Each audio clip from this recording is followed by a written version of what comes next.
সিলেট সমস্যার ভারে ডুবে আছে। জলাবদ্ধতা একটা বিরাট সমস্যা, কর্মসংস্থানহীনতা একটা মারাত্মক সমস্যা, অনলাইন জুয়া একটা গুরুতর সমস্যা, সুরমার ভাঙন একটা গুরুতর সমস্যা।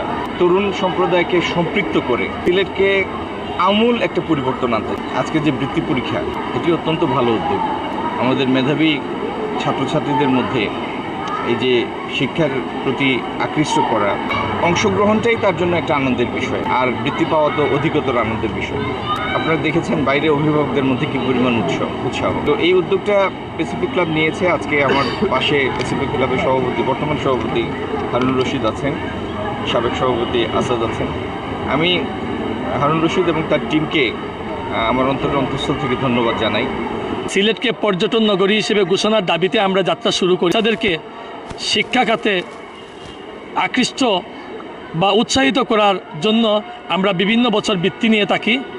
তারই ধারাবাহিকতায় এবারও বৃত্তি নিয়েছি এবং আমরা বিভিন্ন সময়, বন্যার সময়, বিভিন্ন দুর্যোগে প্যাসিফিক ক্লাব বাংলাদেশ সবসময় মানুষের পাশে থাকে এবং তারই ধারাবাহিকতায় আজকে আমরা এই বৃত্তি পরীক্ষা নিয়েছি এবং আমাদের মাঝে উপস্থিত আছে প্যাসিফিক ক্লাব বাংলাদেশের সাবেক সভাপতি লায়েন্স আসাদ ভাই সহ প্রিয় নেতৃবৃন্দ।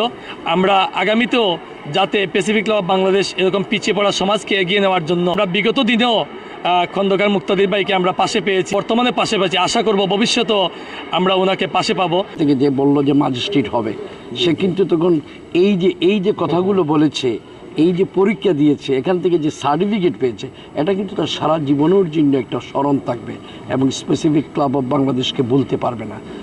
শিক্ষা খাতে তা নয়, সমাজে যারা আজকে বিপদগামী ছেলেরা, তাদেরকেও ফিরিয়ে আনার জন্য বিভিন্ন উদ্যোগ তাদের আছে।